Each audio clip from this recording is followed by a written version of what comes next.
official vote that we're taking today, we may be a smaller group tonight. So the few, the chosen, or something like that. Actually, that's the slogan for the Marines, isn't it? The few, the chosen, something like that? Oh, the proud, the chosen. Is it the proud? The few, the proud. Oh, well, we'll adjust. Maybe we're going to start the recording over about now.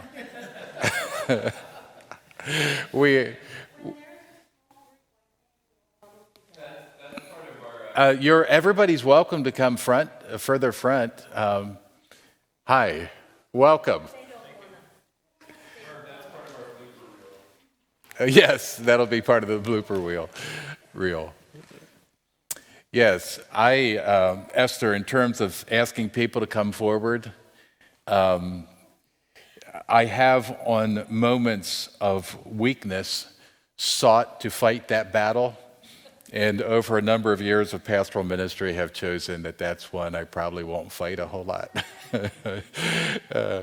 I love it when folks are further front, although not so much for a meeting like this. I think on a Sunday morning, to be candid, on a Sunday morning when a visitor walks in, I think that they notice whether people are seated towards the front or towards the back.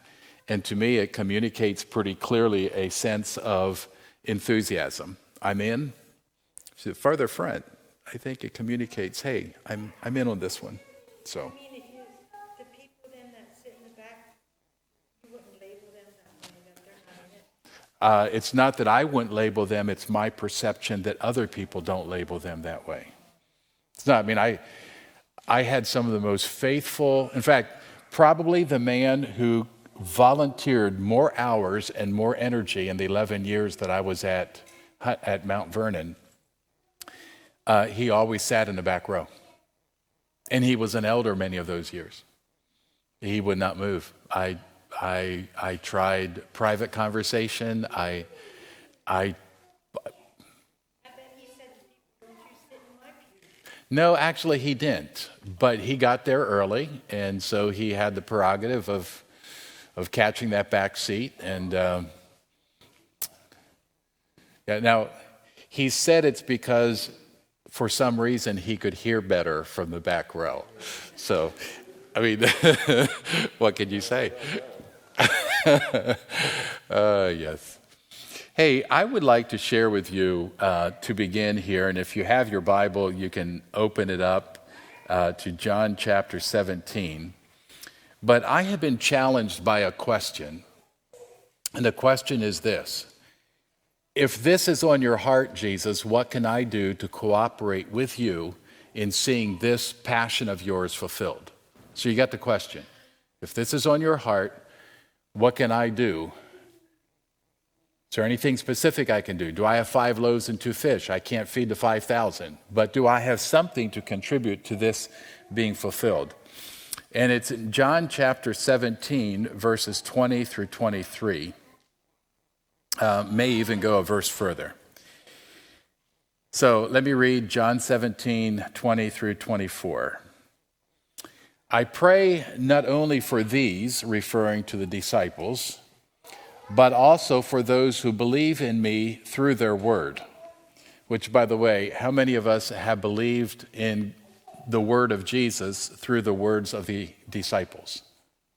I mean, if we believe this here, then we have believed through their word.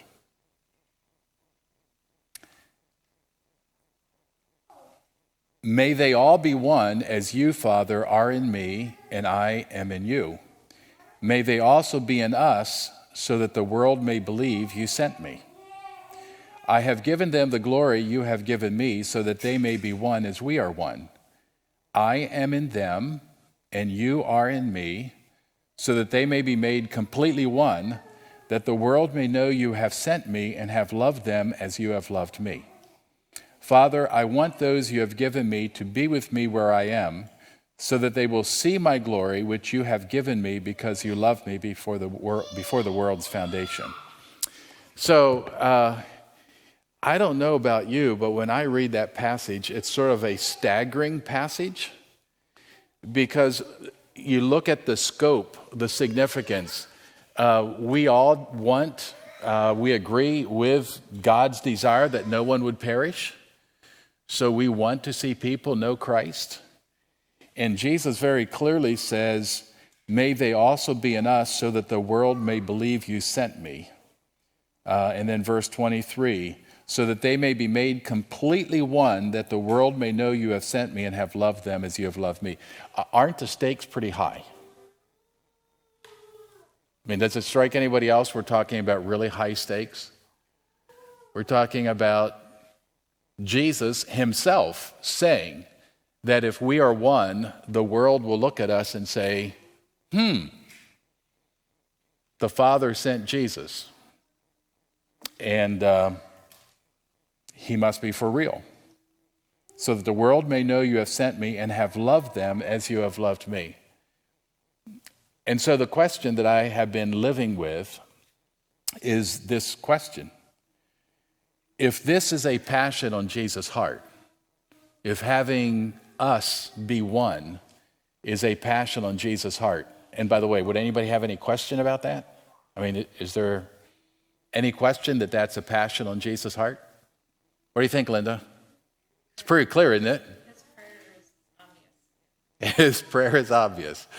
So if that is his passion, then the question I've been living with is, what can I do? What little steps can I take in order to help the passion on Jesus' heart be fulfilled? What can I do?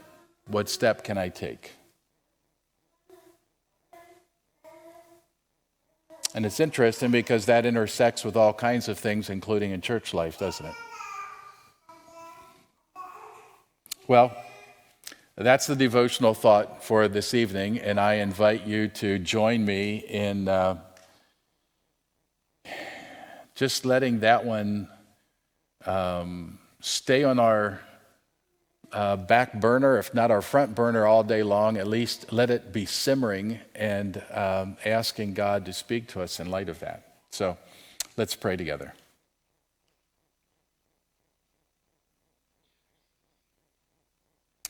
Lord, I ask that you would continue to place in us the same passion that you have, that you would grant us to have this longing, this intense desire, so intense that it would invite us to call out to you, even at a moment just before Jesus' death, to be emphasizing this particular prayer, that we would all be one, so that the world would know that the Father sent Jesus and that he loves the world even as he loves Jesus.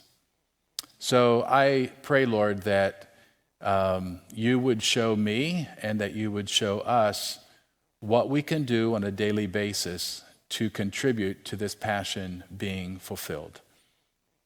And Lord, your word also says that if we lack wisdom, and in this situation, I confess that I often feel desperately the need for your wisdom, not knowing exactly what to do, when, and how.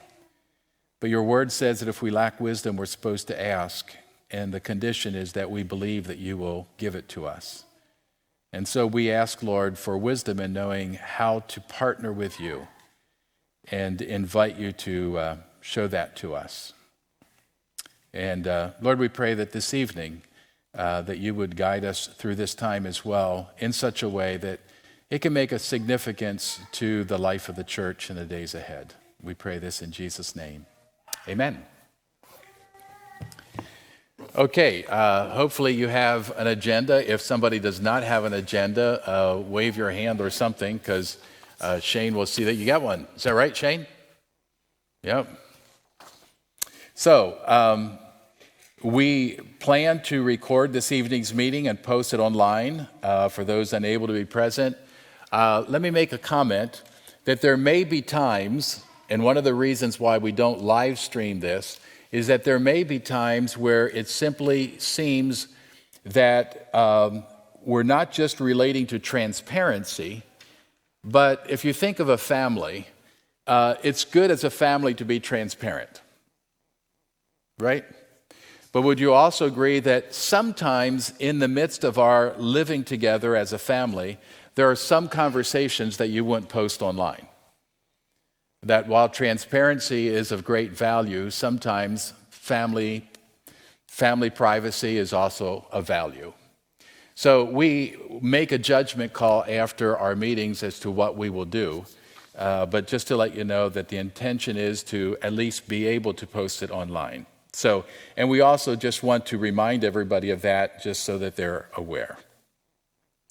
So, what we want to do is review the last half year and then preview the next half year, and then focus in one major topic is to talk a little bit about what it means to switch to a budget means of managing our finances. So those are the three biggies, but there are things that we'll cover along the way. So let's review the last half year. And I have my own list, but let me invite you to comment on how you have experienced the last half year. And there are a few questions that I have on the agenda. What have we experienced God doing among us during the past months? What have we sensed to be on God's heart? And what do we see God doing? So, it's open. Now, if you will, in fact, come to think of it, Shane, if we could get a mic, that way I don't need to repeat everything. The only problem with that is sometimes people who would just spontaneously say something, then they don't want that microphone. I would like everybody to be a personal friend of Mike.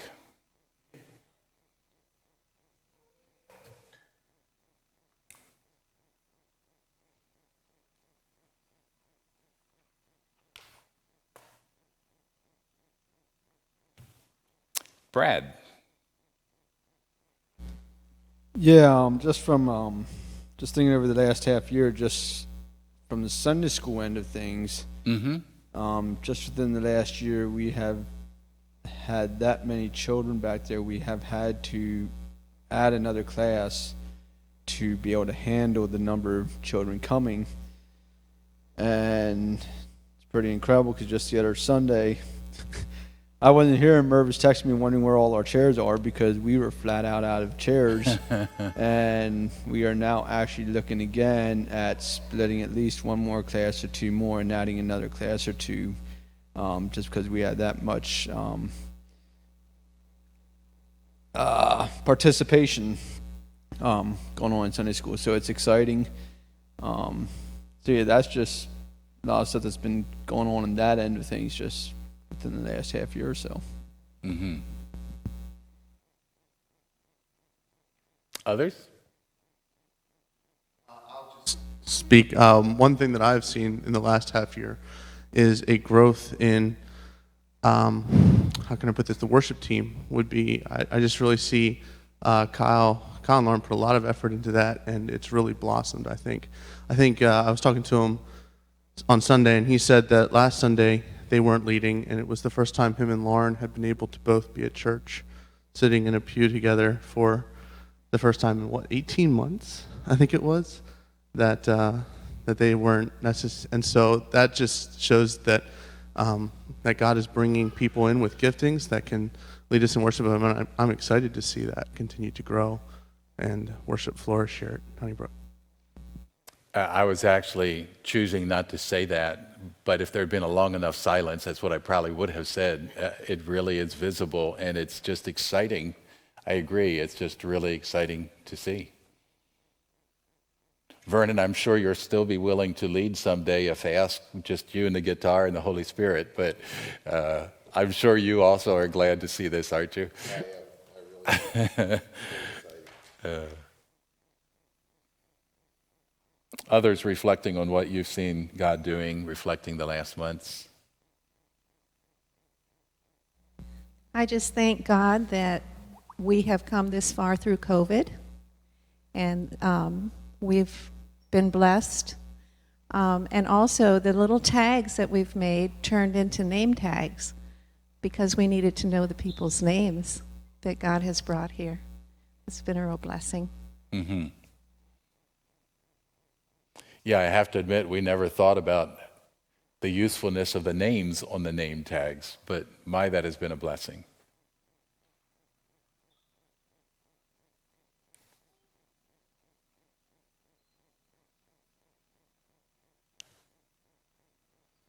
We're going to see that Shane gets his steps in tonight. Yeah, speaking of sitting in the back, right? I've been really blessed with the way that the small group leaders have poured themselves into small groups and also the congregation. And we're really excited about going through the summer and coming out on the other end with as many as 2 or 3 more small groups because of how large they are. So I think that's maybe a sign of the growth or what God's doing in the church. So that's been really exciting.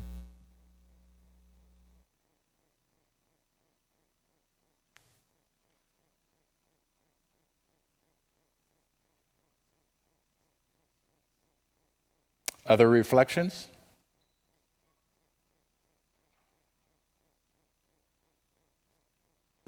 Linda. Yeah, the growth in this church is amazing, but how are we all going to get to know all these people? That's my question. How are we going to get to know all these people? You're not expecting an answer, are you? Does anybody have an answer? Pardon? Play drop the blanket on Sunday mornings. Well, that would be certainly an interesting variation. I heard some of the seniors say we should all start sitting in the back so the other people have to move up and we'll get to know them better. Okay. Linda commenting that some of the seniors have said that they ought to go in the back and then force everybody to sit front further, and that way they would get to know more people. Well, wherever you all want to sit, I'm sure there will be opportunities of meeting new people. So, Bring that up at our next Ushers meeting. Bring it up at next Ushers meeting, yeah.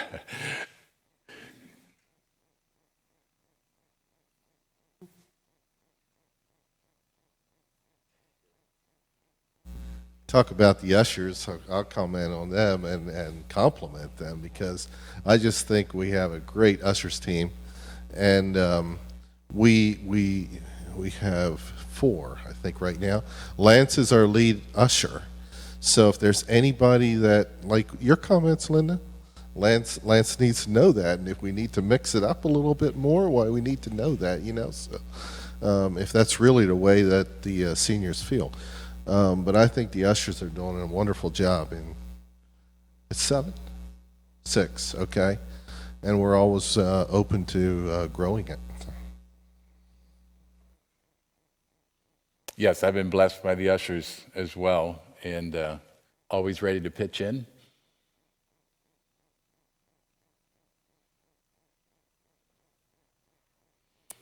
Elsie.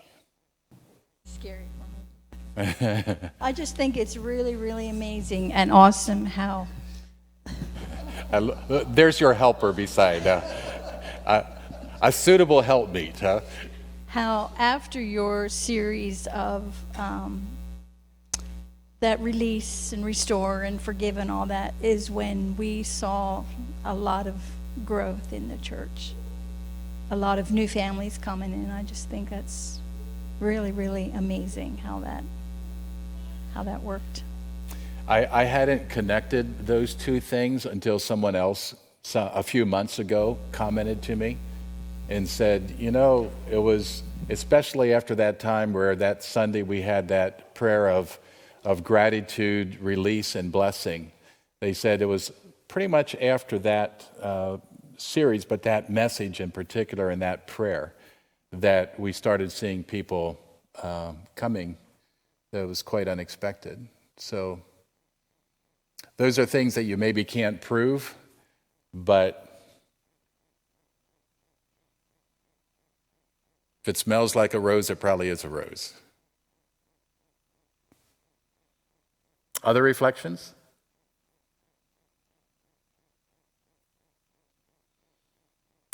Do we have anything to say about the youth? Chris?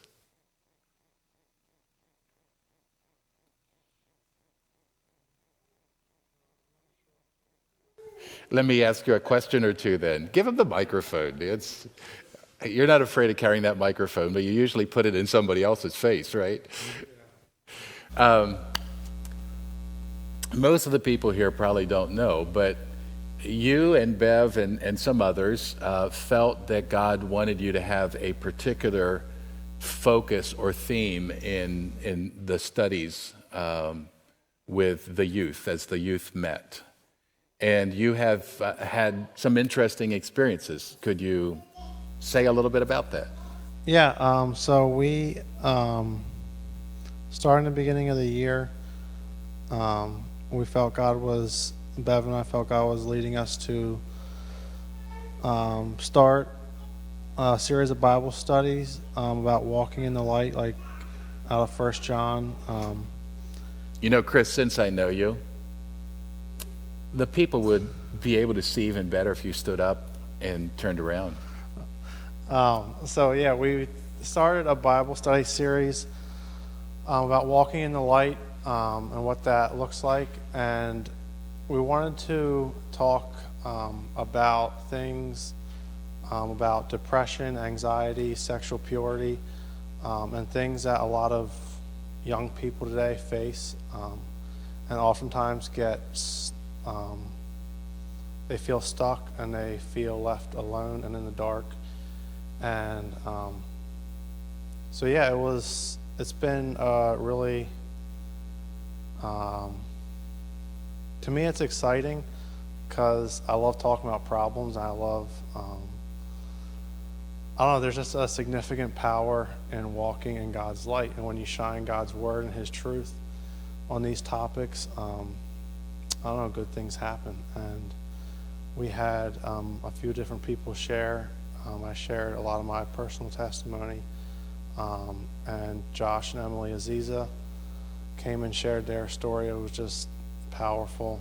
Their testimonies are beautiful. And am I correct that particular study, you started about 6:30 on a Sunday evening, and the study went till 8:30, and you said the youth were just as engaged at the end as they were at the beginning? Yeah. If you have the opportunity, sit down and talk to Josh and Emily. They're great people. And another exciting thing with the youth, we are pursuing a missions trip in the beginning of October, and we are aiming to go to Brazil, and Pastor Merv is planning to lead that trip, so that's something we're looking forward to a lot. So we have a lot of work to do between now and then. You can keep us in your prayers, and that we can make that happen. We might have some extra obstacles, but they said they wanted to do it, so we're going to make an effort. And when you say youth, what ages are you looking at? Probably like 15 to 25 or so.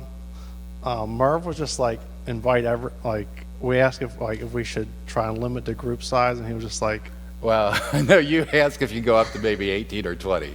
Well, I asked 10 to 12, and you're like, and should we invite some of the ones that are in the youth group now and are getting married? And he's just like, invite them, we'll figure it out. So, we have some details to figure out. So, Yeah, there are a number of milestones we have to face, including the whole COVID situation. We need to see what's happening and set some guidelines for that. But, So youth, it's been exciting to hear what God has been doing. Not without its challenges, but then that's typically the case in every area. Others?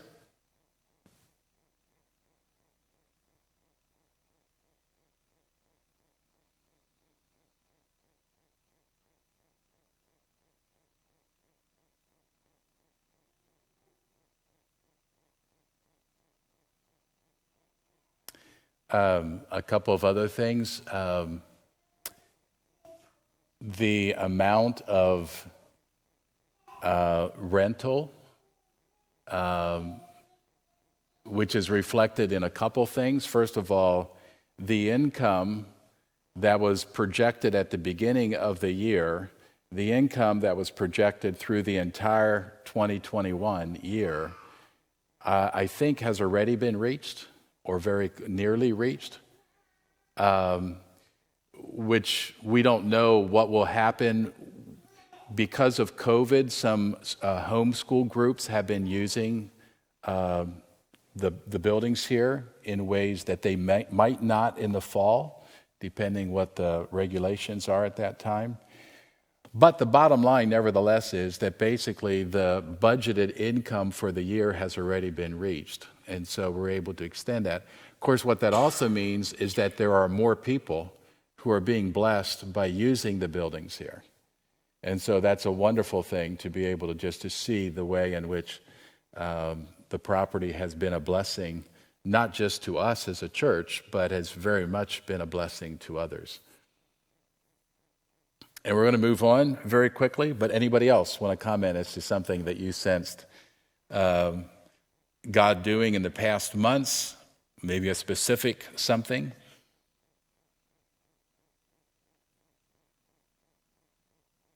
I also was going to comment about the small groups if nobody else did, because that's been really exciting to see.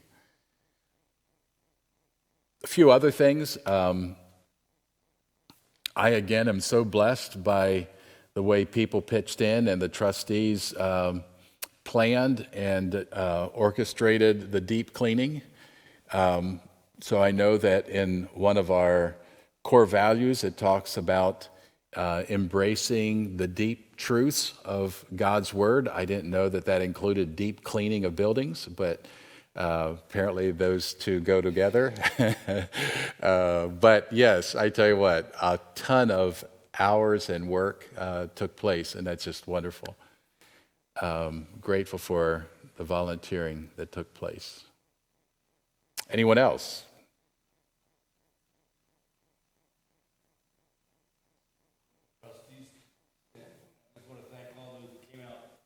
Why don't we hold on, and Shane's getting his steps in here tonight.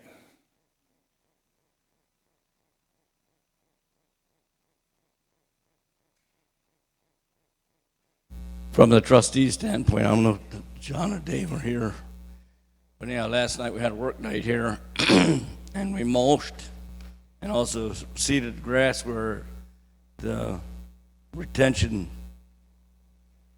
basins or whatever they were sunk pretty deep. So we had a good turnout last night. We got a lot of work done, and I also want to compliment, like you said, on those who came out and did the cleaning. That was awesome. But we need to give Flawed and Darlene a lot of that credit. They put all that together.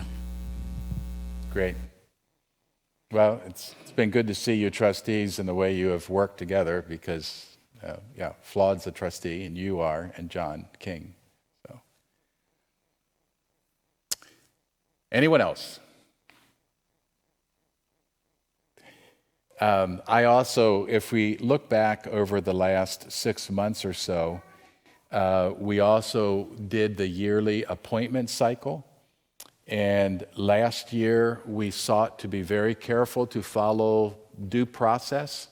And again, this year, there were some unique situations, roles that needed to be filled of people who had needed to resign before their term was over. And so case by case, we looked at it and said, okay, is this something to be voted on? Does the leadership team appoint? Anyway, the summary version for me is that we again went through a yearly cycle of appointments where it seemed that there was clarity, transparency as to what was happening, approvals in a couple different meetings that took place. And I think for those of us who know the history of the last number of years, it just feels really, really good to be able to have an appointment cycle again where it appeared to be with healthy communication and overall blessing and affirmation. So that to me was another significant thing. and the fact that while there clearly were different perspectives that were appropriately and clearly expressed, we did make a decision about an amendment to the bylaws or to the Constitution, and I am well aware that there are times where they say the pastor is the last one to find out, which, by the way, for any of you who know this, I do not prefer to be the last person to find out that somebody went to the hospital or was sick. And I always grimace inside when somebody says, "Oh, did you know that 2 weeks ago somebody spent 3 days in the hospital?" Say what? So anyway, please, if you have info, make sure I get it. Although with this whole COVID thing, it's been so strange about not being able to visit and so on. But anyway, the point I'm making is that sometimes the pastor is the last to find out things that are happening. I can tell you that from my perspective, communication not only within our congregational meetings, but also the conversations I've had apart from that, including with people who had different perspectives, have been very appropriate, very respectful conversations, and I have deeply valued what to me is an obvious effort to seek to speak in a way that is full of grace, ministering according to the need of the moment, which is obviously a challenge we all face every day, but I've really appreciated that as well. One last chance. Anybody else want to reflect on something you've seen, something God's been doing in the last half year?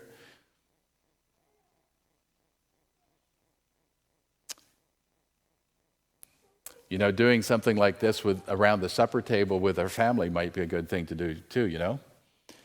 Just to be able to reflect on what is it that we've seen God doing and what's been happening. Okay, the next item is to do a preview of the next half year and some of the questions below. What do we envision taking place over the remainder of this year? Oh, I missed a biggie. Laurel, you mentioned it. But I just really appreciate, including as a pastor who has talked with other pastors and how their congregations have walked through the whole COVID situation for the last, 15 months now? Is that how long it's been? About 14, 15, 16 months?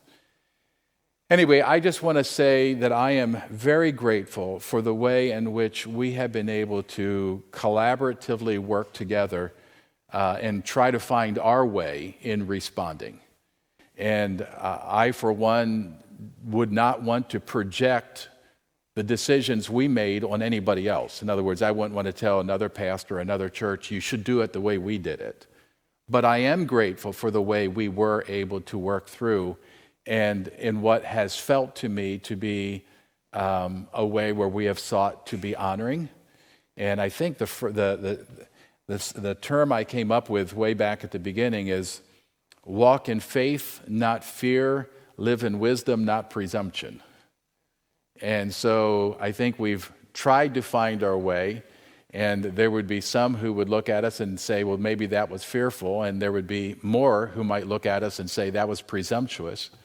But like everyone else, we sort of had to find our way through, and I'm really grateful for the way we have done that. And I can tell you that as a pastor, I think I have dealt with a lot less anxiety and stress on that particular subject than most of the pastors with whom I've spoken.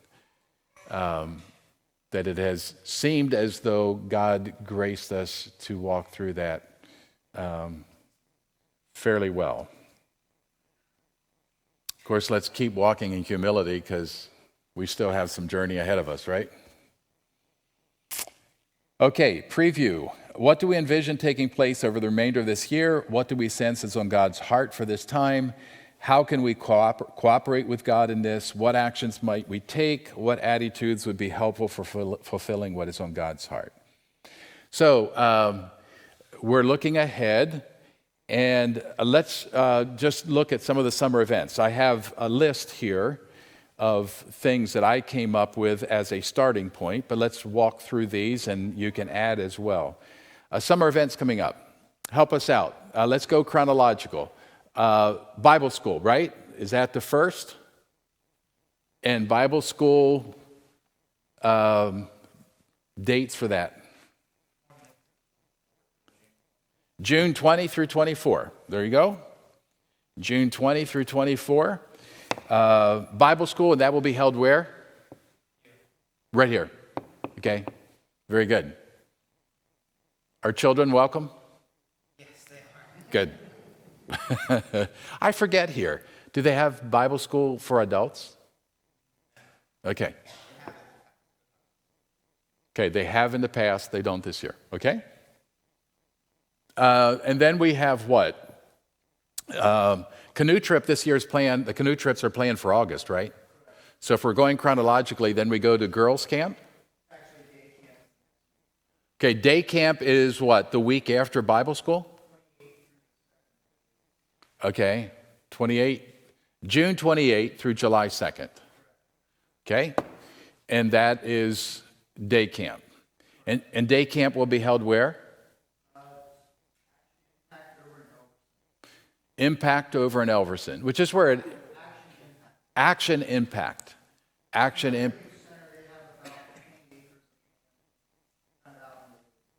Okay, so they've got about 20 acres there. Great site for that to take place. And that begins how much of the day? The kids start at 9. Okay, so for the kids, 9 to 3. Staff will be earlier and later. Okay, great. So staff a little earlier and later, but yes. Okay. And then is it girls' camp next? Bontrager is coming on July 4th. I was going to put that under special events, but that's totally okay. That's good. Say it. Oh, we need the mic. Shane. Chris would like to give us some more details. Yeah, many of you probably remember the Bontrager family singers, and he just called me the other day and said, hey, we're going to be in the area on July 4th Sunday. Can we swing by Honeybrook? So they're going to be with us to sing and bring the message on July 4th. Great. And looking forward to that. That'll be great. July 4th. Sunday, July 4th.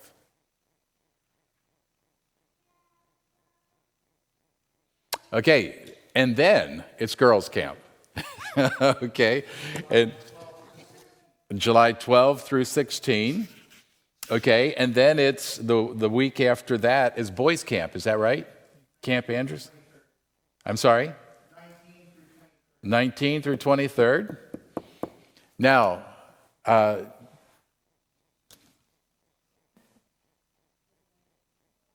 very nice. Honeybrook Youth Center summer activities. Thank you, Laurel. I had not seen this, so thank you. The pastor might be the last to get to know stuff. So anyway, here it is. Thank you, Laurel. And then Rockville's VBS, July 26th through 30th. And then Canoe Trips, August 2nd through 6th. Very good. Very nicely done. Now I'm curious. I'm going to go through those events again. With a microphone, you may. Those were in the mailbox several Sundays ago and are still setting out there by the mailboxes. And those are set out for prayer reminders through the summer. So do pray for us this summer, and the specific weeks and the dates are all listed on there. Summer theme. Fear not, stand firm. Fear not. And the character will be taken from Gideon, in the way Gideon stood and was called and was also able to spiritually disconnect from strongholds from his parents. So that's kind of going to be the thrust of it. But fear not, stand firm. Great.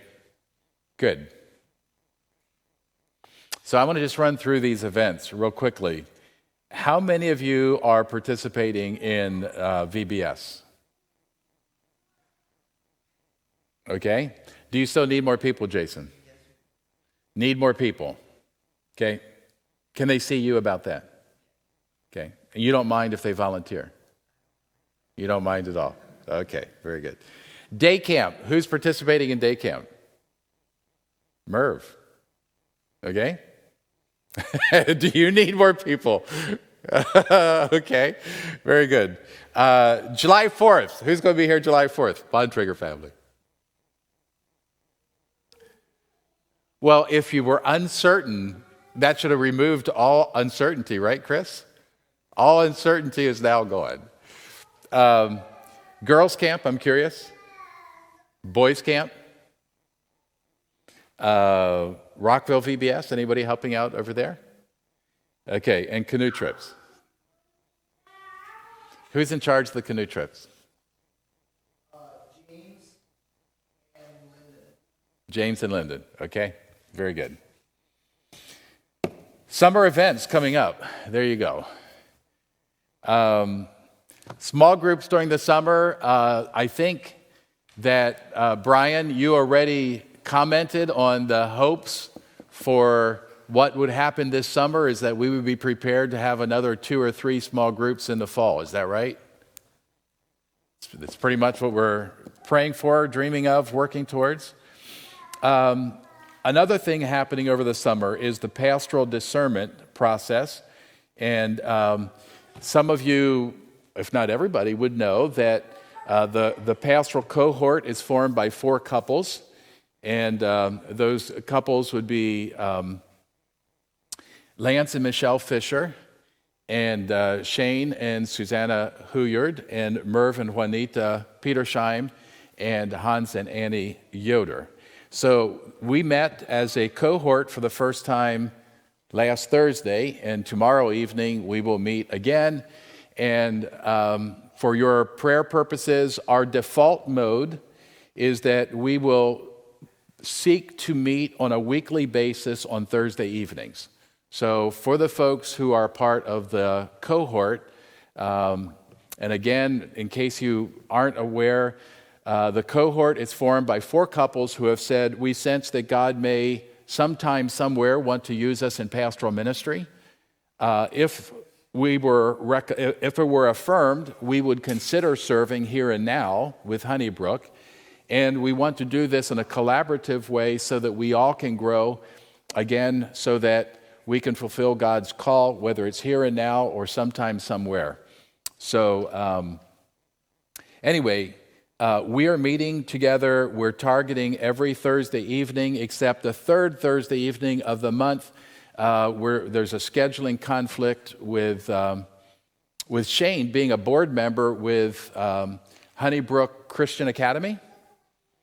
And he's a board member representing, we appointed him, the leadership team appointed Shane to serve as a board member because of our relationship with the school, with the academy.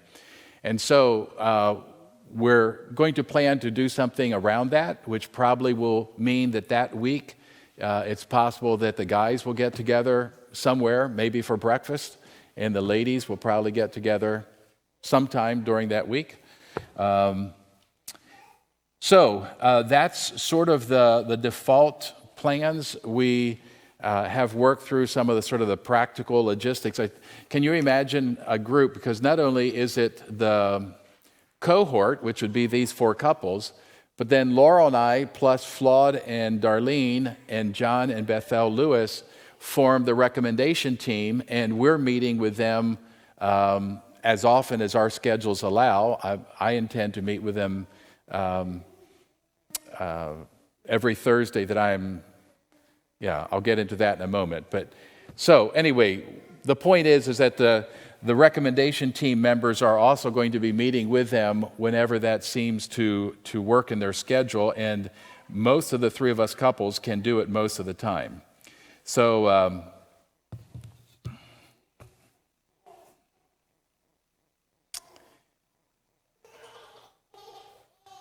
we want you to be aware of what's happening with the cohort and the rec team. I will tell you one of the things that I'm looking forward to most with the cohort is that I am looking forward to inviting some pastor friends of mine to come in. I've already done so with 2 pastor friends and nailed down a date for one of them. And what I'm asking them basically to do is, let's say we meet for an hour and a half or 2 hours on a Thursday evening, and I'm asking them to come prepared to share 15 to 20 minutes on these are like the top 3 tips I would give to someone considering pastoral ministry. So some of the keys in their lives, in their pastoral ministry, and then the rest of the time I'm going to tell them, if you come with 3 things, have items 4, 5, and 6 ready just in case. But what we're going to do at that point after maybe 15 or 20 minutes is open up for Q&A. And I'm going to warn the pastors that we're letting the cohort know that they're allowed to ask questions on any topic whatsoever. You can name it. How do you and your wife get along when you have a very busy, tense schedule, or whatever it may be? It's fair game. So, frankly, I'm looking forward to hearing my pastor friends answer some of these questions. I'm eager for that. I think it will be constructive, positive. I think it'll be good for my pastor friends to stop and think through their lives and what have they learned and what do they have to pass on. But I also think it's going to be great for those in the cohort. To clarify, we're looking at a 5-month plan: May, June, July, August, September. And somewhere around mid-August probably, we're going to start saying, okay, what do we sense God is saying in terms of the people, their gifts, Honeybrook, what Honeybrook is looking for in a pastoral role? How do they fit? Is the Lord saying something about a future pastor or pastoral team for Honeybrook? And so we'll probably start focusing in on that somewhere around mid-August. Hopefully that'll give us maybe 2, 3, 4 weeks to just sense what the Lord is saying. And then if there's a recommendation, that would go from the recommendation team to the leadership team. And if there's affirmation there, it would come to the congregation for the congregation's awareness and for the congregation to respond as to whether they affirm that or not. So a vote of affirmation would be invited at that point if it gets that far. So, by the way, we also look forward to having each of those in the cohort preach. So, looking forward to hearing Shane and Merv and Lance and Hans. Look forward to hearing each of them share. And yes, any questions that you have about the cohort or the Brook team and this pastoral discernment process. The reason why I gave you all the information I gave you is I will probably over-communicate, and so my apologies to those of you who faithfully come to every meeting and then come on Sunday mornings and hear me repeat the same thing. And after a while, I could hear you saying, Merv, I could actually give that little spiel for you. I apologize, but at the same time, I might over-communicate, but I don't want to under-communicate. We as a leadership team want the congregation to be very informed about what is happening, what is taking place. And so if you have questions, please let us know, and please bear with me if you hear me say the same thing over and over. By the way, we have time for one joke, right? Yes, we do. So there's this PhD physicist who is really, really intelligent. I mean, super intelligent. And so he's invited to go around and speak at different places.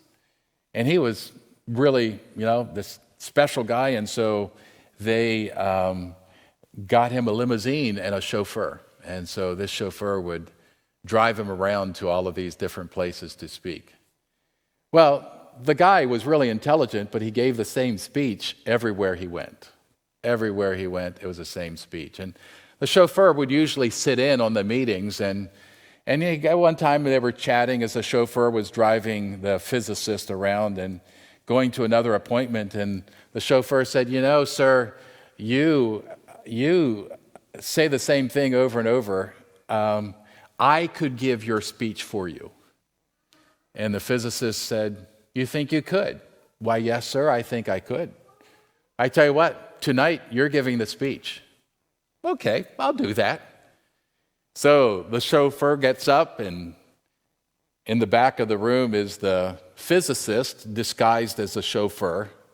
And up front is the chauffeur disguised as a physicist. And so he gives the whole speech, the whole thing, and he does a wonderful job. Then it's time for question and answer. And somebody raises their hand and asks this really profound, in-depth question, like really way out question. And the physicist is sitting in the back, grinning to himself, saying, I want to see how he handles this one. Meanwhile, up front, the chauffeur just smiles and says, that question is so simple. My chauffeur could answer that question. Go ahead. Why don't you just let them know what... So, anyway, where were we? You were going to ask me for questions for the cohort. Yes, questions about the cohort. We want things to be transparent and clear. My chauffeur can explain anything you need to know. That's actually what made me think of it.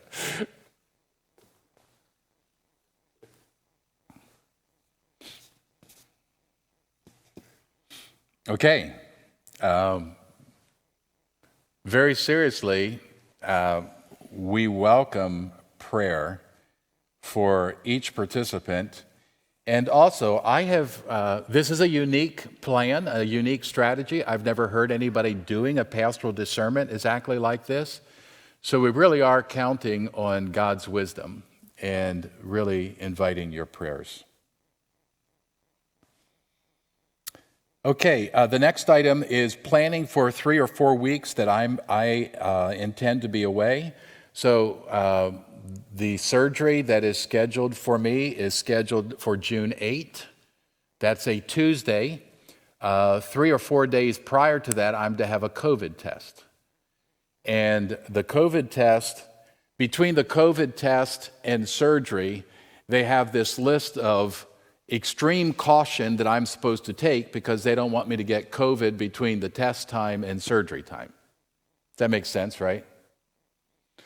So anyway, I admit I did look at this very cautious list of instructions, and I decided that in light of that, since Sunday morning, the first Sunday in June, I would have been here, but I am going to sort of isolate from Saturday the 5th until surgery on the 8th, just out of respect for the medical instructions that I'm receiving.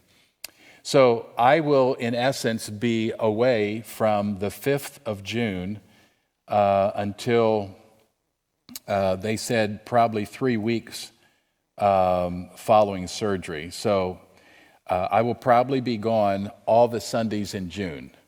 And what we are planning to do is I'm working on a schedule where I plan to share it tomorrow with those in the cohort and take it for another round with the leadership team next Tuesday.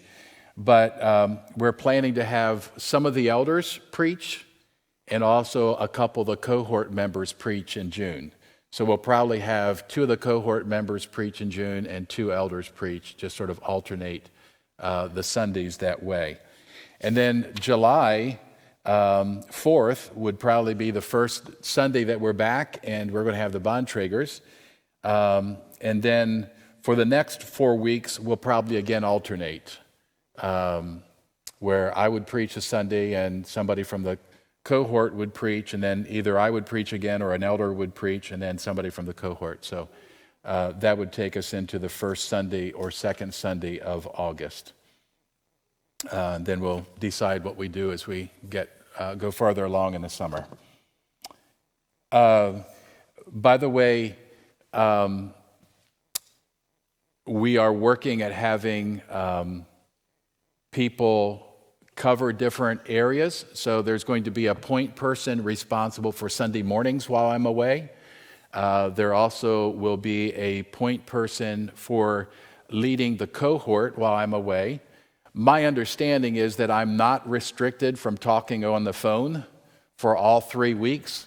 So I am intending to be in some phone contact or Zoom calls or whatever, and have to find out what restrictions. I mean, if the restrictions are that I'm not allowed to lift a box more than 60 pounds, well, that should make it pretty easy. I don't typically have to do that in a week with Honeybrook. So that's still information that I would be receiving. But we'll have different people responsible for different areas, and we'll seek to make that communication clear so that if you have any questions, you can go to the appropriate person. But if you have any additional questions, you could see one of the elders or one of the deacons, and they'll help you find the right person or address the situation. Any questions about that?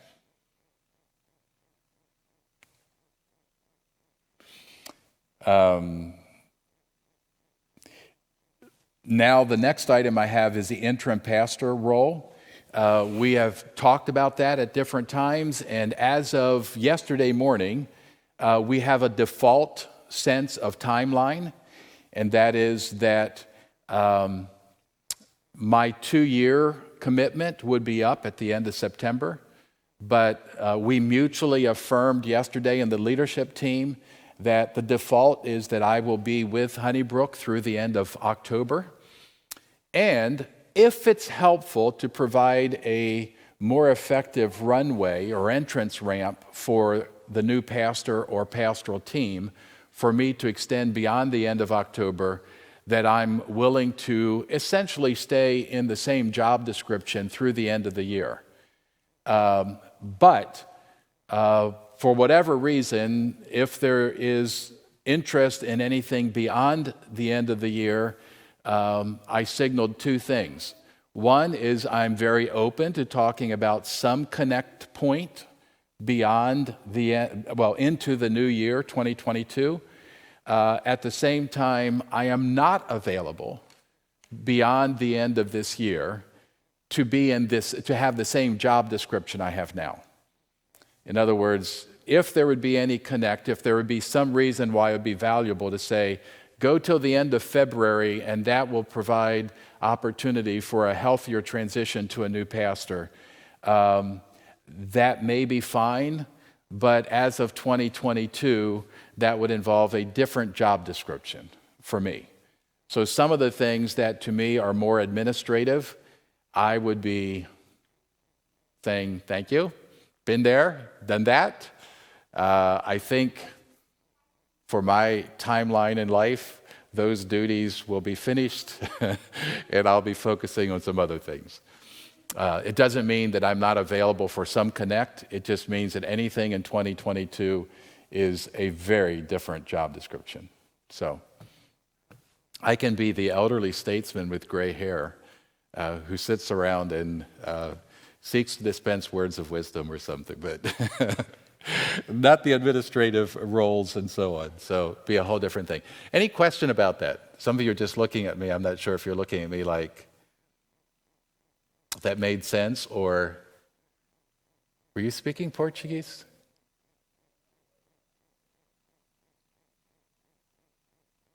Yes, Marita has a question with a microphone. I know, you love Mike, don't you? Could I just have a little bit of clarification on the goal for your 5-month plan for the cohort? Are you saying by the end of September, the new pastor team would be in place? I think maybe you said it and I missed it. No, I didn't say it. Thank you for the question. And that's one reason I like questions, because it helps me to cover things I forgot. I did not communicate clearly 2 things about that your question brings up. First of all, what I hope will take place by the end of September is clarity about who would serve in what type of a role for pastoral ministry in the future. Is it a person? Is it a team of people? Or potentially is it none of the above, in which case we'd have to say, okay, what's plan B? I'm not hopeful for that last option, but we have to keep that open or we could end up pressuring something that God isn't doing. But my hope is that by the end of September, we're clear that the congregation has affirmed and that person or people have accepted being in a pastoral role. My understanding, though, is that a lot of the people who may serve in pastoral ministry are not in the type of job that, let's say a final decision is made the last week of September. Most of those people are not in a situation where they would say to their boss, in 2 weeks, I'm completely out of what my current job description, my current role. At least that's how I've been functioning. I've been functioning with the idea that there may be clarity by the end of September, but out of courtesy for the person and for the business that they work with, I would hope that we as a church would not impose on them saying you have to start October 1st or October 15th. I would hope we could say to them, hey, in your unique situation, what does wise closure look like? And by the way, what kind of timeline and closure do we want you to express now that you might then use when you bring closure to a pastoral assignment with Honeybrook sometime in the future? In other words, in my opinion, we would want to encourage any future pastor to be very respectful about their closure time, because we would want them to do that with us as well, if possible. Did that answer your question? So again, hyper summary. It would be great to have clarity as to who would be serving with a defined job description approved or affirmed by the congregation by the end of September. I will admit that some think that's a little bit too optimistic. We might go a little bit beyond that. At the same time, if we don't have a definite goal, it probably could go on a whole lot longer too. So, and I personally have felt peacefully in my own heart that having 4 months, 3.5 to, well, I have felt this way, that it'd be ideal to have about 4 months prior to starting that, okay, now what is the Lord saying about who would serve in what role and what way? And the timeline we're looking at is actually 3.5 months. It'd be May, June, July, and half of August, if we keep to the schedule I had mentioned earlier. If we get much tighter than that, I'm feeling uncomfortable that we're not providing adequate time for the cohort to do what it needs to do. Any other questions?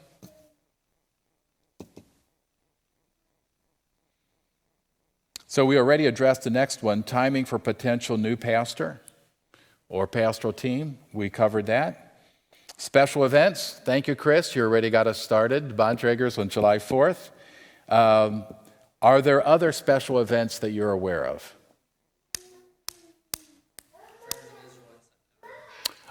Yes. Friends of Israel here for a multi-day conference on prophecy. On the role of Israel. It will include prophecy. But that begins on a Sunday morning, September 19. So September 19th, Friends of Israel plan to be here Sunday morning, and then Sunday, Monday, Tuesday evenings.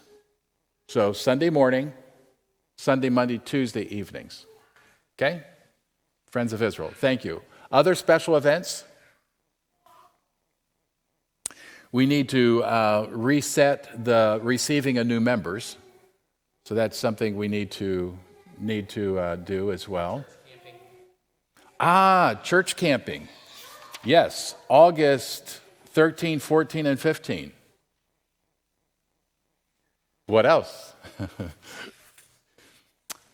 Default mode, Marita, first Sunday of the month, a fellowship meal. That's the default mode.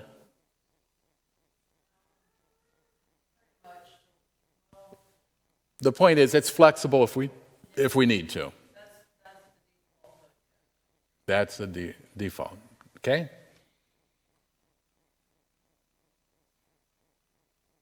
Anything else?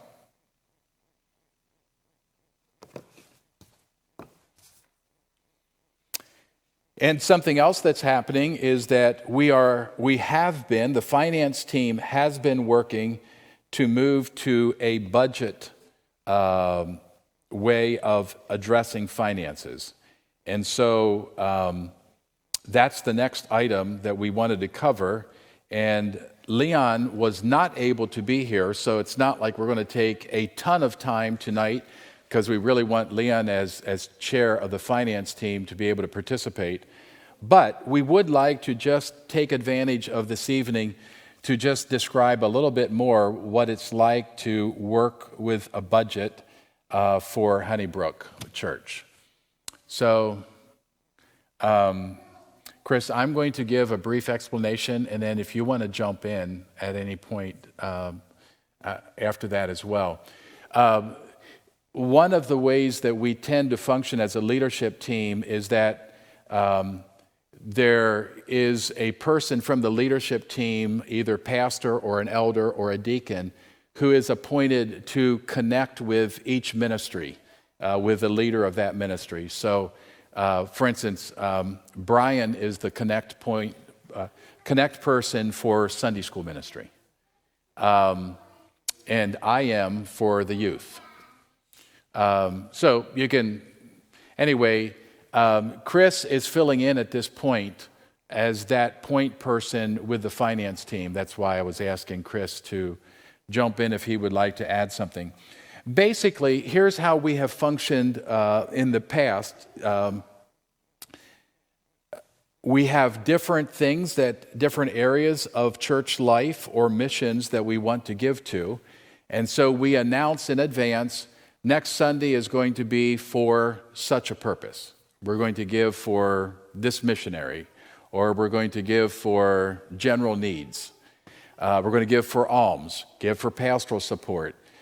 So there are different ways in which Sundays are designated. And then basically individuals can choose. Some people give the same every Sunday, and they have an income, they're salaried, and so they just set something aside at the beginning of the week, as the Bible will refer to it, and they just give that.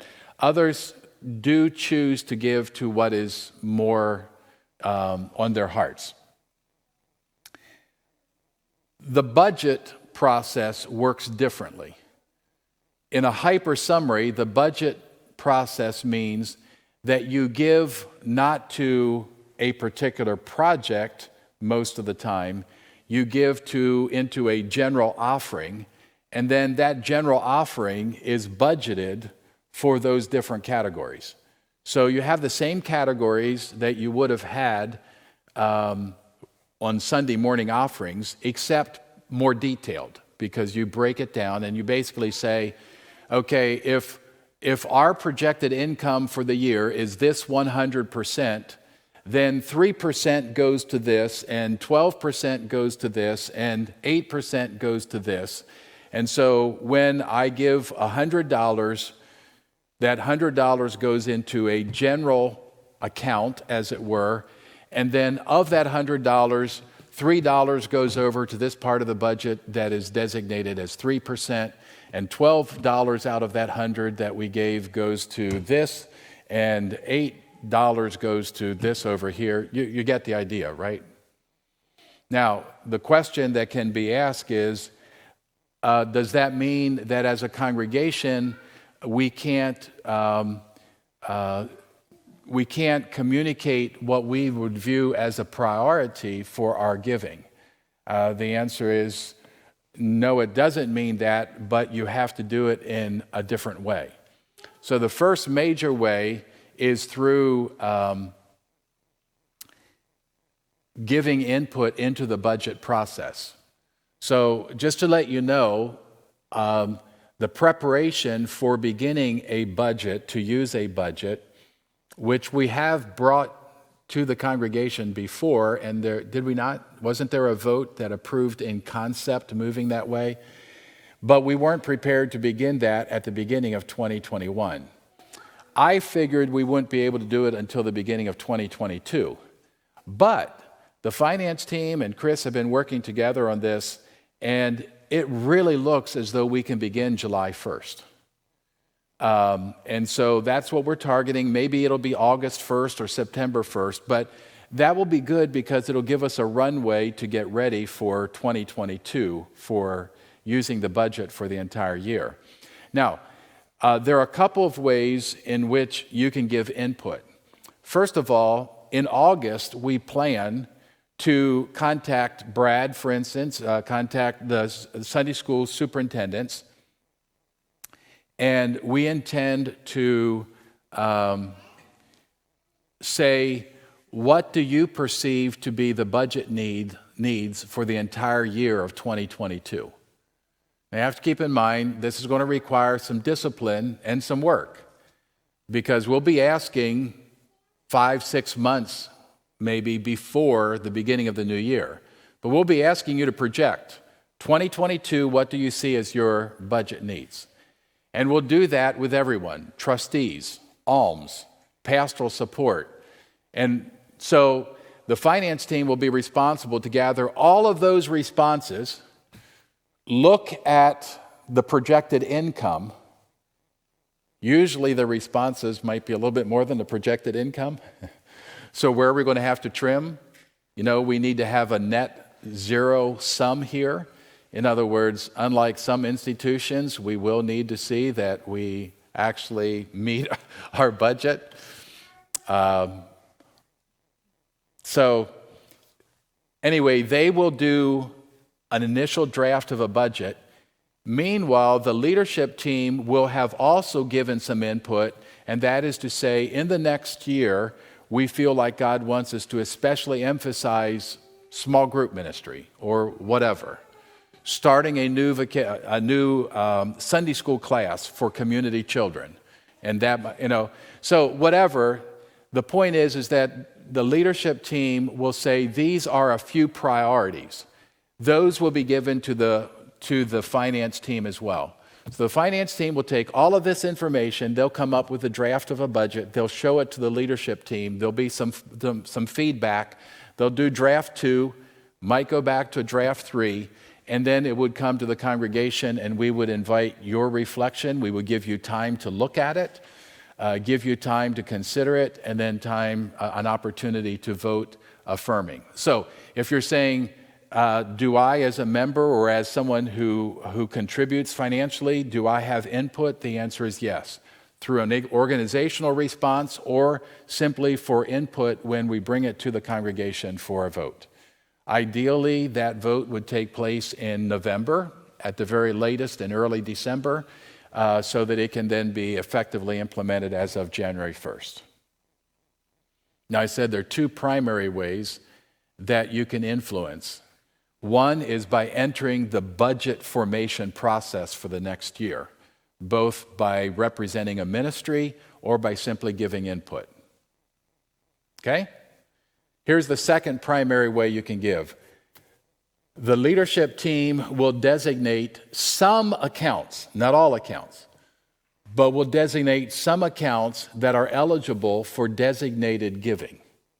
In other words, where the donor can say, that missions project in Uganda that we have been supporting, I know that we budgeted X number of dollars, but I would like to give a designated gift that goes above and beyond that X number of dollars. Now, there's some details there that we have to, it'll be wiser if we communicate that in writing, because this is going to get too detailed. But the point is, the leadership team is responsible to work with the finance team to clearly communicate what accounts can be given into, where it will actually go above and beyond just the budgeted income. So those are 2 ways that we can influence, by giving our feedback into the budget process, either through organizational role or simply participating as a congregation, as members. And the second way is by giving to what we may call flex lines. It's a term I've suggested because of some past experience, but a flex line basically means you can give a designated offering to that. I could tell you more about the IRS and how they view that, but all of what I described is IRS compliant. In other words, it's okay with the IRS. We're following necessary guidelines, instructions. Okay? Do you want to add anything, Chris? Hold on. Mike's coming. Like you all mentioned before, with having more people here, it is exciting to be able to give more. And I was just looking over some of the preliminary numbers with Leon. And it looks like it should be no problem for this church to budget almost $100,000 a year for missionaries. So I think that's really exciting. Like that's a net zero budget, and that's just basically based on Sunday morning offerings. So we have seen offerings go up, and people are being generous. The people that are coming are plugging in, and that's exciting to be able to give like that. Great. And can you remind us, just because, if anyone wants to talk to anybody on the finance team, who is on the finance team?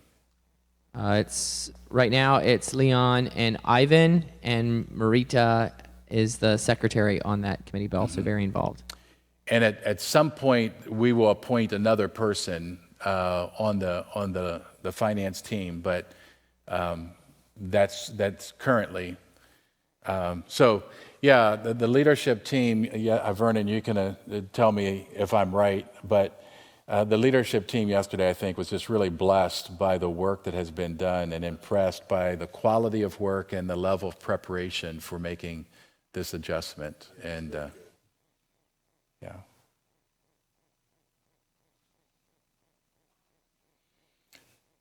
a little bit of Q&A. Any subject? My chauffeur is back in the lobby, and I can invite him if I get in trouble.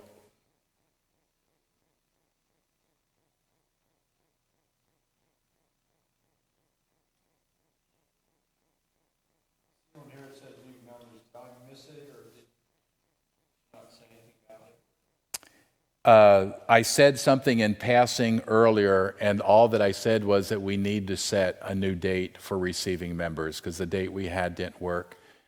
A few different factors involved, and so we need to reschedule that. I would really be delighted if I could be here that Sunday in receiving new members. I don't have to, but what that means is, for all practical purposes, I'm hoping that will be before this month yet. If at all possible. So that's what we're hoping for, if schedules work out.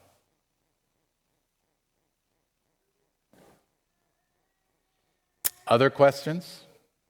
Comments?